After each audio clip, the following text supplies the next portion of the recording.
The research vessel, Harmony's Dawn, drifted silently through the vast emptiness of space, its hull gleaming under the light of distant stars. Captain Dae-ho Kim stood on the bridge, watching the view screen display the remains of an ancient star system. The dead sun had collapsed millions of years ago, leaving behind only cold planets and scattered debris that told stories of civilizations long forgotten. Dae-ho had commanded starships for 20 years, but deep space research missions still filled him with wonder. This expedition was special because it brought together humans from Earth's Korean Federation and their alien allies from the peaceful Volani Republic. The goal was simple: study ancient stellar phenomena and learn from the past to better understand the universe. Dr. Yuna Park worked at her station nearby, analyzing data from the ship's powerful sensors. She was the lead xenobiologist and had spent years learning to communicate with dozens of different alien species. Her expertise made her invaluable as a cultural liaison between humans and their non-human crewmates. The Volani crew members respected her knowledge and gentle approach to solving problems. Engineer Taemin Lee crawled through the maintenance tunnels below the bridge, checking systems and making small repairs. He was known throughout the fleet for his ability to fix anything that broke and improve systems that already worked well. His innovations had saved many ships over the years, and Captain Dae-ho trusted him completely with the vessel's complex machinery. Communications Officer Jin-woo Choi sat at his console, monitoring the various signals that traveled through space. This was his first deep space mission, and everything still amazed him. He had graduated at the top of his class from the Space Academy, but real experience was different from textbook learning. The vast distances between stars made communication challenging, and he was still learning to work with the ship's quantum communication array. Pilot So Young-han reviewed flight data in her quarters, preparing for the next phase of their journey. She was an elite fighter pilot who had been assigned to the research vessel for protection during their travels through unknown regions. Most research missions were peaceful, but the outer spiral could be dangerous for unprepared travelers. The Volani crew members moved quietly through the ship, their blue-scaled skin reflecting the soft lighting of the corridors. They were a peaceful species that had achieved spaceflight through cooperation rather than conquest. Their technology was advanced, but they preferred to use it for exploration and scientific discovery rather than war. The partnership between humans and Volani had grown strong over the past decade, built on mutual respect and shared curiosity about the universe. Dr. Yuna looked up from her console with excitement in her eyes. The sensors had detected something unusual in the debris field surrounding the dead star. Ancient structures, possibly the remains of a space station or large vessel, were hidden among the asteroids. The metal composition was unlike anything in their databases, suggesting a previously unknown civilization. Captain Dae-ho ordered the ship to move closer for detailed scans. The crew worked together efficiently, humans and Volani sharing tasks and information as they approached the mysterious structures. Jin-woo adjusted the communication arrays to scan for any signals that might still be broadcasting from the ancient ruins. Taemin monitored the ship's systems as they navigated through the debris field. The gravitational effects of the collapsed star created unusual conditions that could damage their equipment if they were not careful. His experience with similar environments helped him keep the ship's systems stable as they moved deeper into the field. So Young remained on standby in case they needed to leave the area quickly. Fighter pilots were trained to expect danger even in seemingly safe situations, and something about this system made her uneasy. The debris patterns were wrong somehow, as if something had deliberately arranged them to hide the ancient structures. The Volani science officer, Mirtha, worked alongside Dr. Yuna to analyze the composition of the alien structures. The metal contained elements that were rare in this part of the galaxy, suggesting the builders had access to advanced technology. The arrangement of the structures indicated a highly organized society with sophisticated engineering capabilities. As they studied the ruins, Jin-woo detected something that made his blood run cold. Energy signatures were approaching from hyperspace, massive and moving fast. The readings showed 12 large vessels dropping out of warp directly toward their position. The ships were heavily armed and their configuration matched the description of Kruven Empire warships. Captain Dae-ho had heard stories about the Kruven but had never encountered them directly. They were a militaristic species known for conquering weaker civilizations and enslaving the survivors. Their empire controlled dozens of star systems, and they were always looking for new worlds to conquer and new species to enslave. The Crewven ships surrounded the Harmony's Dawn within minutes of their arrival. Their vessels were dark and angular, covered with weapon ports and sensor arrays designed for combat rather than exploration. The research ship's light defensive systems were no match for the overwhelming firepower aimed at them. A harsh voice crackled over the communication system, as the Crewven commander identified himself as Overlord Vextar. His message was simple and terrifying. Surrender immediately for processing as slaves, or face complete destruction. The Crewven had no interest in negotiation or mercy, only in adding new slaves to their empire. Captain Deho knew they had no chance in direct combat. The research vessel was designed for scientific work, not warfare. Even with So Young's fighter pilot skills and the ship's basic defensive systems, they were completely outgunned. 12 Crewven warships could destroy them in seconds if they chose to fight. The Crewven began jamming all communications, cutting off any chance of calling for help. Their technology was sophisticated, designed to prevent their victims from sending distress signals or coordinating resistance. Within minutes, the Harmony's Dawn was isolated and helpless. But Jinwoo had been working with quantum communication systems for years, and he knew tricks that most communications officers did not. As the jamming field strengthened around the ship, he quickly prepared a special message using quantum burst transmission. This technology could punch through most jamming attempts, but only for a few seconds and only with very short messages. Dr. Yuna helped him encode the message while Captain Deho made the terrible decision to surrender rather than watch his crew die in a hopeless battle. The message was simple, but contained everything Earth needed to know. Peaceful research vessel under attack by Crewven forces, coordinates attached, they seek to enslave humans. Jinwoo transmitted the quantum burst, just as the Crewven boarding pods attached to their hull. The message shot through space faster than light, carrying news of their capture toward Earth. Whether anyone would receive it or act on it was unknown, but it was their only hope. The Crewven soldiers who boarded the ship were massive creatures, covered in thick armor and carrying weapons designed to subdue rather than kill.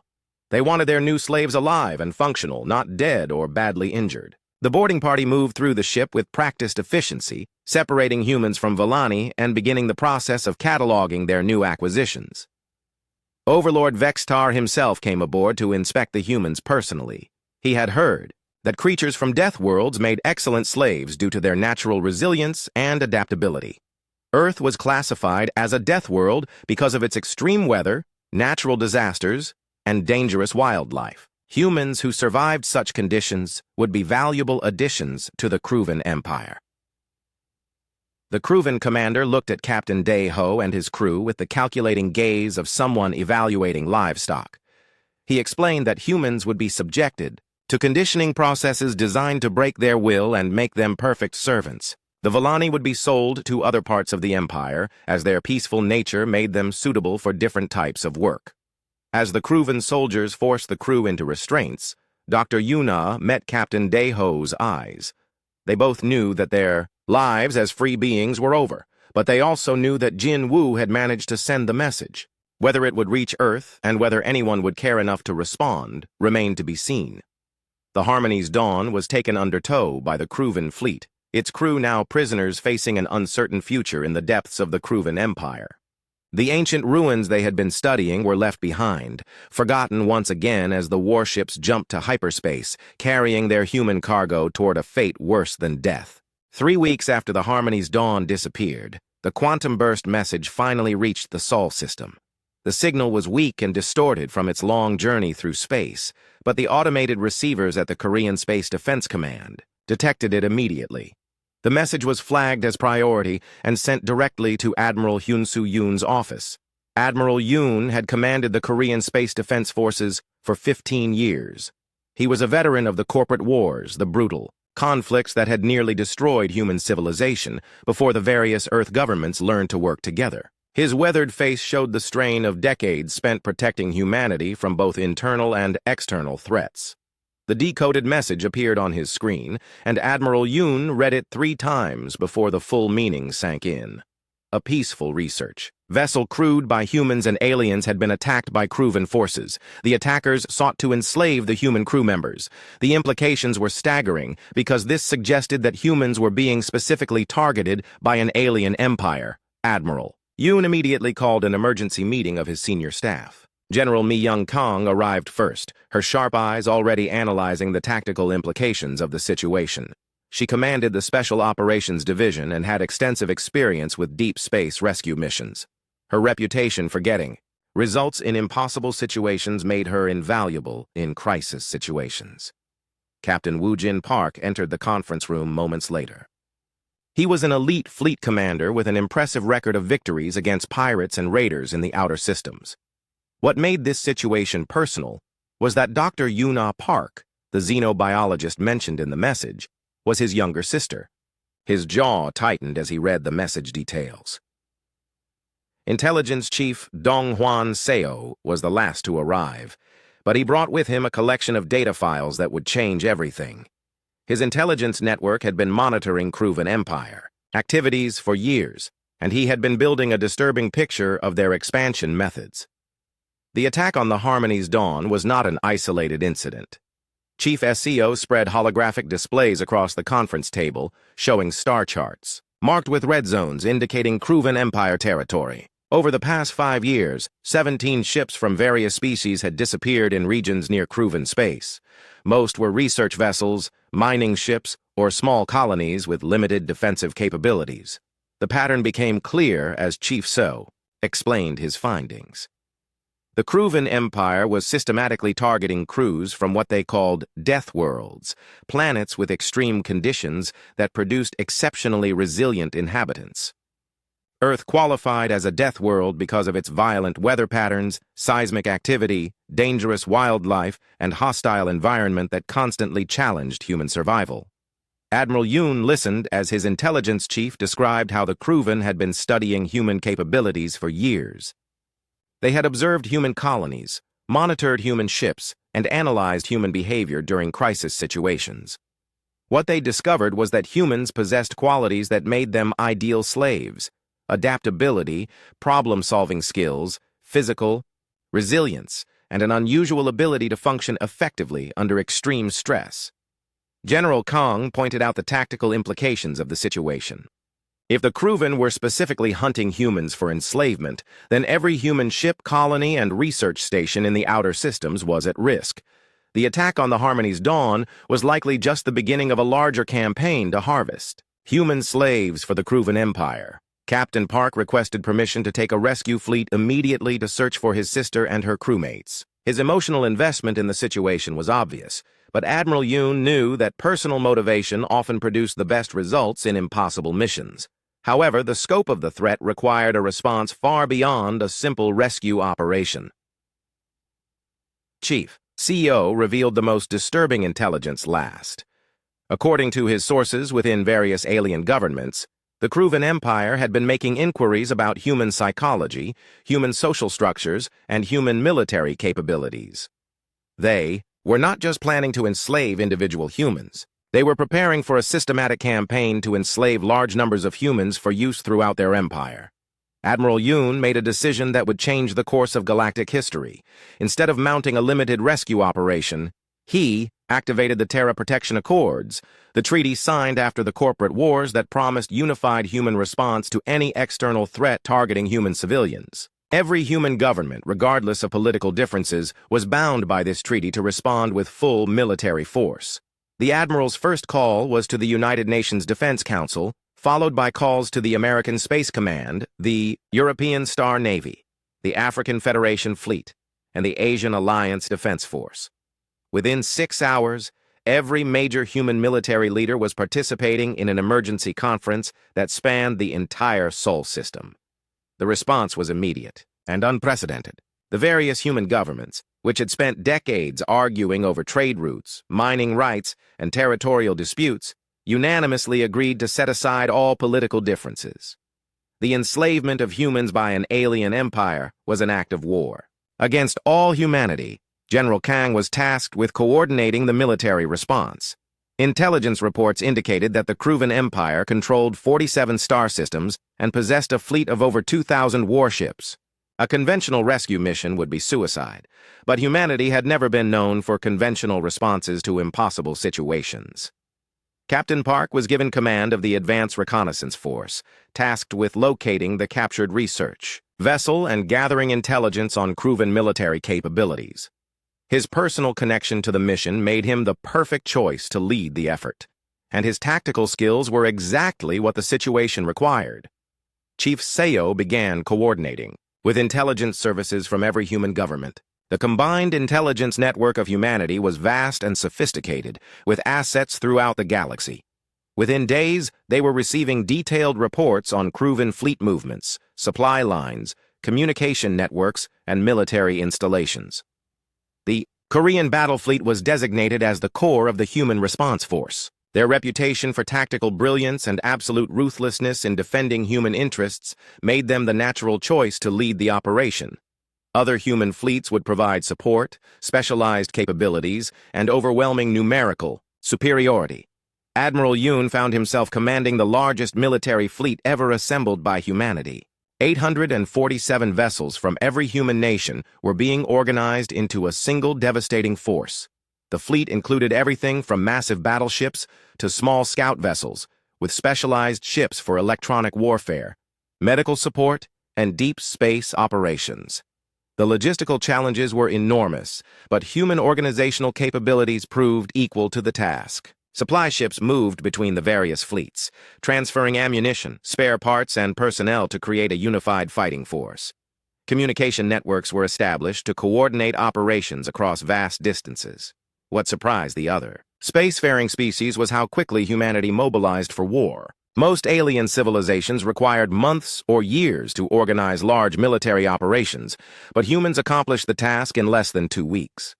The corporate wars had taught humanity valuable lessons about rapid mobilization and coordinated military response. The fleet was designated Retribution Force Alpha, and its mission parameters were simple: locate and rescue the captured humans, gather intelligence on Kruven operations, and demonstrate that enslaving humans carried consequences that the Kruven Empire could not survive. Admiral Yoon made it clear that this was not just a rescue mission. It was a statement of human resolve. General Kang's special operations teams began infiltrating Kruven space using stealth ships and advanced reconnaissance technology. Their mission was to locate slave processing facilities, identify high-value targets, and establish communication networks for coordinating the larger operation. The intelligence they gathered would determine the fleet's strategy. Captain Park prepared his ships for deep space operations, knowing that finding his sister and her crewmates would require penetrating deep into enemy territory. The Kruven Empire was vast, and the captured research vessel could be anywhere within their controlled space. The search would be dangerous and time-consuming. Chief SEO coordinated with alien intelligence services friendly to humanity. Many species had suffered under Kruven expansion and were willing to provide information and support for human operations against the Empire. The intelligence network provided detailed maps of Kruven space and information about their military capabilities. As Retribution Force Alpha prepared for deployment, Admiral Yoon addressed the fleet commanders via quantum communication. His message was simple: humanity would not tolerate the enslavement of human beings by any alien power. The Kruven Empire had made a fatal mistake by targeting humans, and they would learn why Earth was classified as a death world. The fleet began its journey toward Kruven space, carrying with it the combined military might of humanity and a determination that would shake the foundations of the galaxy. Retribution Force Alpha emerged from hyperspace at the edge of Kruven territory like a storm of metal and fury. Admiral Hyun Soo Yoon stood on the bridge of his flagship, watching as 847 human warships took formation in the darkness between the stars. The sight was magnificent and terrifying, representing the largest military force humanity had ever assembled. Captain Woo Jin Park commanded the Advanced Strike Group, 12 of the fastest and most heavily armed ships in the fleet. His mission was to locate and neutralize Kruven outposts while gathering intelligence about the location of captured humans. Every moment his sister remained in Creuven hands filled him with cold determination to make the Empire pay for their mistake. Commander Yujin Nam led the elite special forces teams that would board enemy installations. Her soldiers were trained for the most dangerous missions in the galaxy, capable of fighting in zero gravity, hostile atmospheres, and against enemies that were larger and stronger than humans. What they lacked in size, they made up for in training, technology, and sheer determination. Tactical Officer Sung-Ho Lim worked at his station, coordinating the complex dance of hundreds of ships moving through enemy space. His brilliant strategic mind processed vast amounts of information, tracking enemy movements, calculating optimal attack vectors, and predicting Creuven responses to human actions. The fleet moved with precision that impressed even veteran commanders. Marine Colonel Jae-Hwan Oh prepared his boarding teams for the brutal work ahead. His Marines were experts in close-quarters combat, trained to fight in the confined spaces of enemy ships and installations. They carried weapons designed to disable rather than destroy, because dead enemies could not provide information about captured humans. The first target was a Creuven slave processing station in the Gamma sector, a massive orbital facility that served as a collection point for newly captured slaves from across the Empire. Intelligence reports indicated that hundreds of beings from dozens of species were held there, undergoing the horrific conditioning process that would break their spirits and make them obedient servants. Captain Park's strike group approached the station using stealth technology that rendered their ships nearly invisible to Creuven sensors. The element of surprise was crucial because the station was heavily defended with weapon platforms and patrol ships. A direct assault would be costly and might result in the deaths of the slaves they were trying to rescue. The attack began with electromagnetic pulse weapons that disabled the station's defensive systems without causing structural damage. Human ships emerged from stealth simultaneously, surrounding the facility before the Creuven defenders could react. The coordination was perfect, the result of weeks of planning and drill exercises that prepared the fleet for this moment. Creuven patrol ships scrambled to respond, but they were outnumbered and outmaneuvered by human fighters. So Young Han had trained dozens of pilots in advanced combat techniques, and their skills showed as they systematically destroyed enemy vessels that tried to escape or call for reinforcements. No Creuven ship was allowed to leave the system with news of the human attack. The station's defensive platforms were eliminated within minutes by concentrated fire from Captain Park's ships. Human weapons were designed for precision rather than raw destruction, allowing them to disable enemy systems without damaging the facility's life support or slave quarters. The technological superiority of human military equipment became obvious as Creuven defenses crumbled. Colonel O's Marines launched from assault shuttles using cutting tools and explosives to breach the station's hull at multiple points simultaneously. The Creuven defenders were caught completely off guard by the speed and coordination of the human assault. Most had never faced enemies that moved so quickly and fought with such disciplined fury. The fighting inside the station was brutal but brief. Creuven warriors were large and strong, but human Marines were faster, better trained, and absolutely ruthless when fighting to free enslaved beings. The Marines used advanced tactics learned from centuries of warfare on Earth, moving through the facility's corridors like a coordinated organism. Commander Nam led her Special Forces team directly to the slave quarters, where they found hundreds of beings from dozens of species locked in conditions that were beyond horrific. The Creuven conditioning process involved psychological torture, physical abuse, and chemical treatments designed to destroy the will to resist. Many of the prisoners were barely alive. The human soldiers worked with grim efficiency to free the slaves and provide emergency medical care. Seeing the condition of the prisoners filled every human with cold rage toward the Creuven Empire. These were not just enemy combatants. They were slavers who tortured innocent beings for profit and entertainment. Among the freed slaves were 17 humans who had been captured over the past 2 years from various ships and colonies. Their condition was terrible, but they were alive, and their spirits were not completely broken. The sight of human soldiers coming to rescue them brought tears to their eyes and renewed determination to the Marines who found them. During the interrogation of captured Creuven officers, Intelligence Chief Dong Hwan Seo uncovered information that changed the entire scope of the operation. The crew of the Harmony's Dawn was not being held at a standard slave processing facility. They were being taken to the Kruven homeworld for special conditioning. The intelligence was devastating in its implications. The Kruven had identified humans as having unique qualities that made them valuable not just as slaves, but as weapons. The Empire was attempting to weaponize humanity's natural adaptability and combat instincts, turning captured humans into perfect soldiers for Kruven expansion efforts. Dr. Yoon-Ah Park and her crewmates were being subjected to advanced conditioning, techniques designed to break their peaceful nature and rebuild them as warriors loyal to the Kruven Empire. The process was experimental and dangerous, with a high mortality rate, but successful subjects became incredibly effective soldiers. Captain Park received this intelligence with barely controlled fury.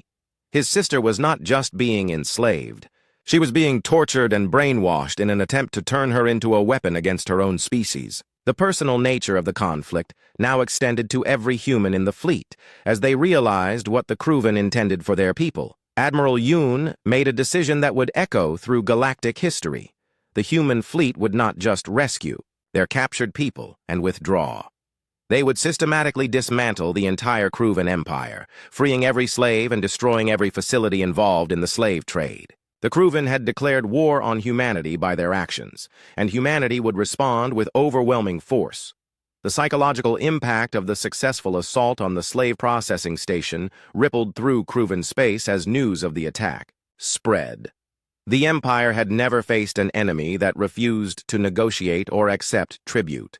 Human forces showed no interest in conquest or territorial gain. They wanted only the complete destruction of the slave trade.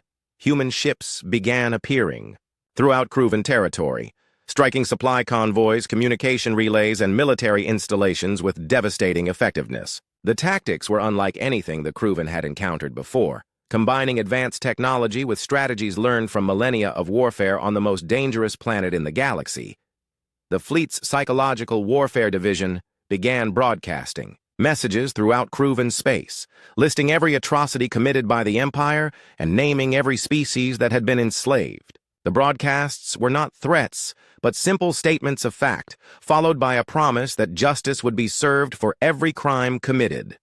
Dr. Ji-Hai Kwon, the fleet's xenopsychologist, analyzed Kruven behavior patterns and identified crucial weaknesses in their social structure. The Empire was built on the assumption of absolute dominance over weaker species. They had never encountered enemies that grew stronger when challenged, or that would sacrifice everything to protect their own people. The Kruven leadership began to realize that they had made a catastrophic mistake. Overlord Supreme Kethmore, the ruler of the Empire, had assumed that humans would behave like other species when faced with overwhelming force.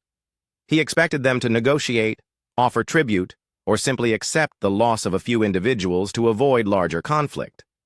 Instead, humanity had responded by mobilizing their entire military and declaring war on the most powerful empire in the galaxy. The human fleet was systematically destroying Kruven infrastructure while moving steadily toward the Empire's core systems. Every victory made them stronger and more determined, rather than satisfying their desire for revenge. As intelligence confirmed that the original research crew was still alive but deteriorating under intensive conditioning, Admiral Yoon made the decision that would define the entire campaign. The human fleet would assault the Kruven homeworld itself, striking at the heart of the Empire with such overwhelming force that resistance would be impossible. The plan was audacious beyond anything attempted in galactic history. 17 separate attack groups would assault the homeworld simultaneously from different vectors, coordinating their movements across impossible distances with precision that defied conventional understanding of space warfare. The siege of Kruven space began with surgical precision that left the galaxy stunned. Admiral Hyun-Soo Yoon commanded operations from his flagship, while human forces systematically dismantled the infrastructure that held the Empire together. What had started as a rescue mission had evolved into the complete liberation of enslaved civilizations across dozens of star systems. Dr. Ji-Hai Kwon worked around the clock analyzing Kruven psychology and social structures. Her research revealed that the Empire was built on a foundation of absolute dominance that had never been seriously challenged. The Kruven leadership simply could not comprehend enemies that refused to submit, and instead grew stronger through adversity and conflict. Captain Min-Ho Cha commanded the siege fleet, hundreds of ships that surrounded Kruven systems and cut off all supply lines and communication networks. His vessels used advanced technology to create interdiction fields that prevented enemy ships from escaping to hyperspace. Every Crewven system became an isolated island, unable to coordinate with the Empire's central command. Special Agent Yoonji Ryu led deep reconnaissance missions that penetrated the heart of Crewven territory. Her teams gathered intelligence about slave populations, military installations, and the location of high-value targets. The information they provided allowed human forces to strike with devastating accuracy while minimizing casualties among the enslaved populations they were trying to liberate. Commander Sang-wook Kim directed electronic warfare operations that turned the Crewven Empire's own technology against them. Human systems infiltrated enemy communication networks, spreading propaganda that detailed the Empire's crimes and promising liberation to enslaved populations. The psychological impact was enormous as hope spread through slave quarters across the galaxy. The human strategy was unlike anything seen in galactic warfare. Rather than engaging in costly frontal assaults, they applied lessons learned from Earth's long history of conflict. They targeted supply lines, communication hubs, and civilian infrastructure with surgical precision. The goal was not just military victory, but the complete collapse of the systems that made slavery profitable. Crewven. Military commanders found themselves fighting an enemy that seemed to anticipate their every move.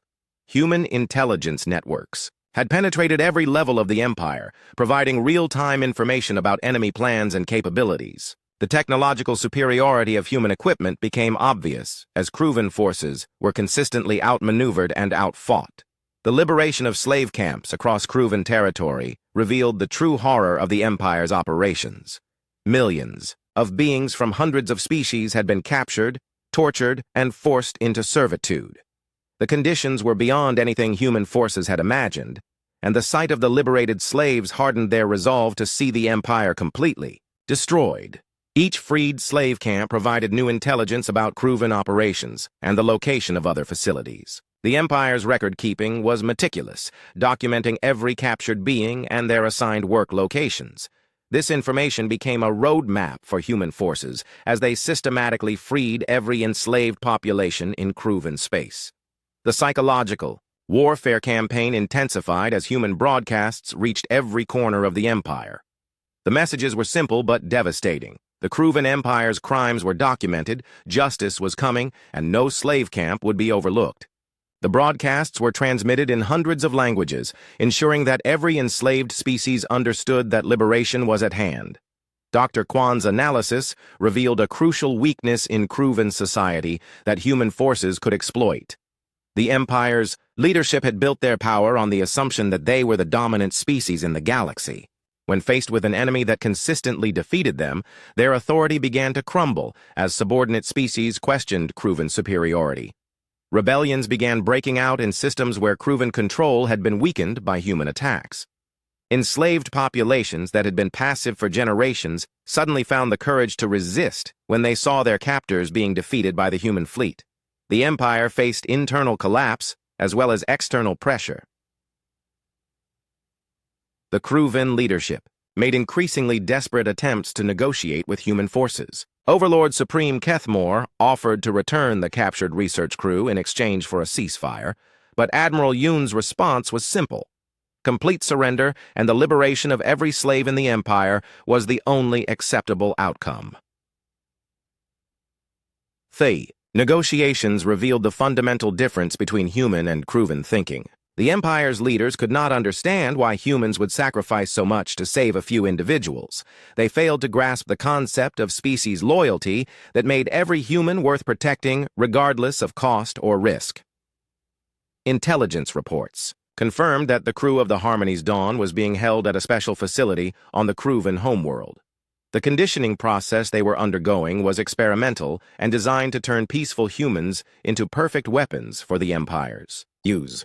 The reports indicated that several crew members were near death from the intensive psychological and physical torture. Captain Woo Jin Park requested permission to lead the assault on the homeworld personally. His sister was among the prisoners, and his emotional investment in their rescue made him the perfect commander for the operation. Admiral Yoon approved the request. knowing that personal motivation often produced extraordinary results in impossible situations. The plan for assaulting the Creuven homeworld was audacious beyond anything attempted in galactic history. 17. Separate attack groups would strike simultaneously from different vectors, coordinating their movements across vast distances with precision that seemed impossible. The logistics required perfect timing and flawless execution. Human technological superiority became crucial for the operation's success. Quantum communication networks allowed instantaneous coordination between attack groups separated by light years. Advanced navigation systems ensured that all forces would arrive at their targets simultaneously, despite the enormous distances involved. The psychological impact of the planned assault was already affecting Creuven morale throughout the Empire. The idea that humans would attack the homeworld itself, the seat of imperial power that had never been threatened, shattered the assumption of Creuven invincibility that held the Empire together. Dr. Kwan's final analysis revealed that the Creuven Empire was fundamentally unstable when faced with determined resistance. Their society was built on fear and intimidation, rather than genuine loyalty or shared purpose. Once their reputation for invincibility was broken, the entire structure would collapse rapidly. The human fleet began final preparations for the assault on the homeworld. Every ship was inspected and resupplied. Every crew member briefed on their role in the operation. The mood throughout the fleet was grim determination mixed with anticipation. They were about to attempt something that would either end the war or result in catastrophic failure. Commander Nam's Special Forces teams prepared for what would be the most dangerous mission of their careers. Rescuing the prisoners from the homeworld would require fighting through the Empire's most elite defenders while navigating facilities designed to prevent exactly this type of operation. The odds of success were low, but the alternative was unacceptable. Ta'isi. Siege of the outer systems continued while preparations for the final assault proceeded. Human forces maintained pressure on Creuven installations throughout the Empire, ensuring that no reinforcements could be sent to defend the homeworld. The Empire's military was scattered and demoralized, unable to coordinate an effective response. Admiral Yoon addressed the fleet commanders one final time before the assault began. His message was simple. They were about to write the final chapter of the Creuven Empire and demonstrate to the galaxy that enslaving humans carried consequences that no species could survive. The cost of a single SOS had grown into the liberation of an entire galaxy. The 17 attack groups began their final approach to the Creuven homeworld, carrying with them the hopes of millions of enslaved beings and the determination of a species that never abandoned their own. The next few hours would determine whether humanity's reputation as the most dangerous species in the galaxy was deserved or merely propaganda. The assault on the Creuven homeworld began at exactly 0800 Standard Time, as 17 human attack groups dropped out of hyperspace simultaneously around the planet.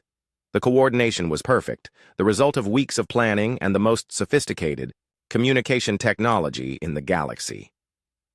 Admiral Hyun Soo Yoon watched from his flagship as the largest military operation in human history unfolded before his eyes. The Creuven homeworld was a fortress planet, surrounded by orbital defense platforms, weapons satellites, and patrol fleets that had protected the heart of the Empire for centuries. The planet itself was home to billions of Creuven citizens and the Empire's most important military installations. It had never been attacked by foreign forces, and was considered absolutely impregnable.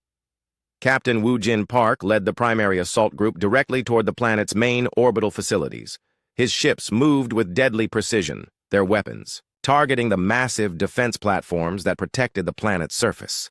The electromagnetic pulse weapons that had worked so effectively against other Creuven installations proved equally devastating against the homeworld's defenses. The battle became known as the 17-hour war. Though the outcome was decided within the first few minutes, human ships coordinated their attacks with machine-like precision, targeting communication relays, command centers, and defensive systems in a carefully planned sequence that left the Creuven defenders unable to mount an effective response. Commander Yoojin Nam's Special Forces teams launched toward the planet's surface in heavily armored assault shuttles. Their target was the special conditioning facility where the crew of the Harmony's Dawn was being held. Intelligence reports indicated that the facility was heavily guarded and designed to prevent exactly this type of rescue operation. The space battle raged around the planet as human ships systematically neutralized every Kruvan defensive position.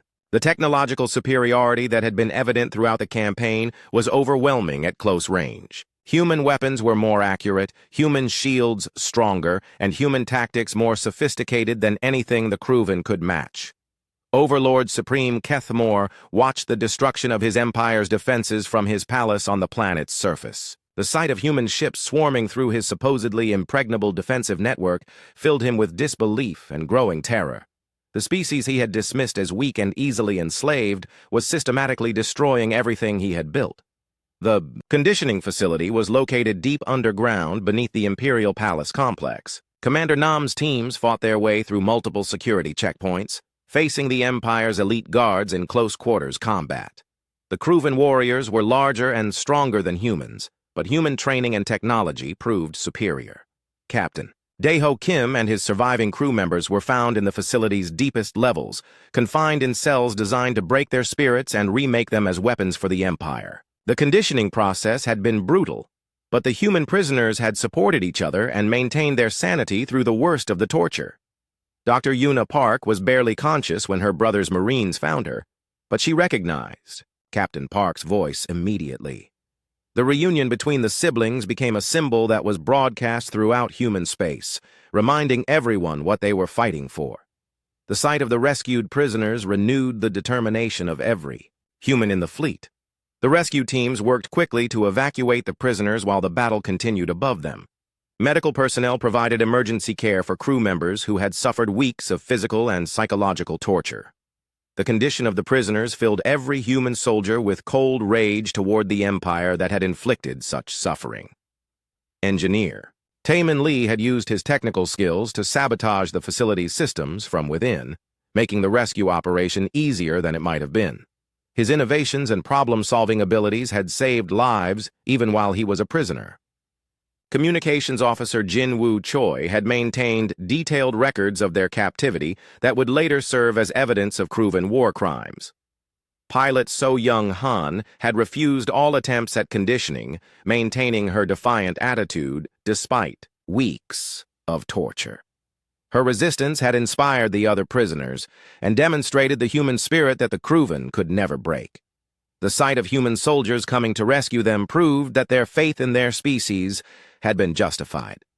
The space battle continued around the planet as human forces eliminated the last of the Kruvan defensive positions. The planetary government began broadcasting surrender messages, but Admiral Yoon was no longer interested in simple surrender. The Empire's crimes were too extensive and their victims too numerous for anything less than complete justice.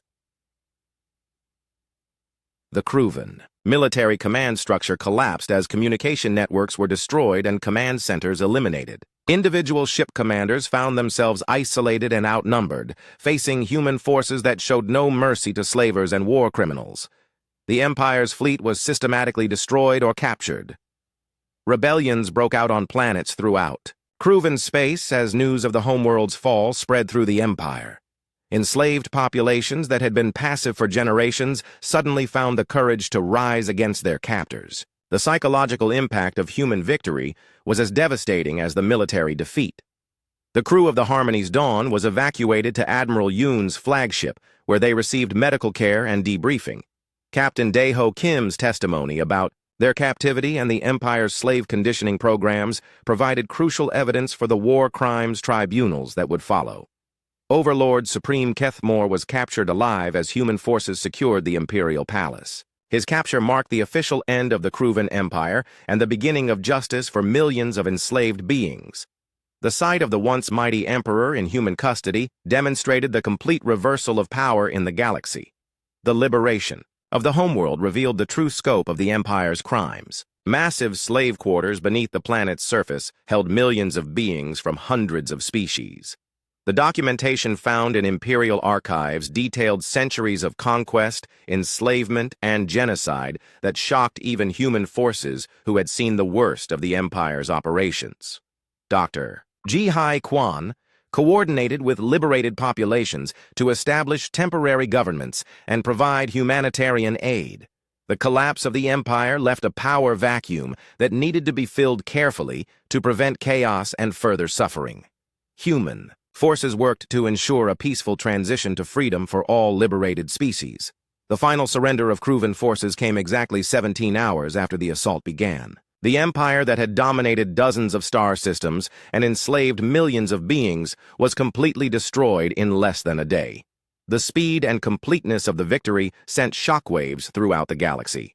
The cost of the SOS became clear as the campaign ended. What had begun as a simple distress call from a research vessel had resulted in the complete dismantling of a galactic empire, the liberation of hundreds of enslaved species, and the establishment of humanity as a force that would never tolerate the enslavement of sentient beings.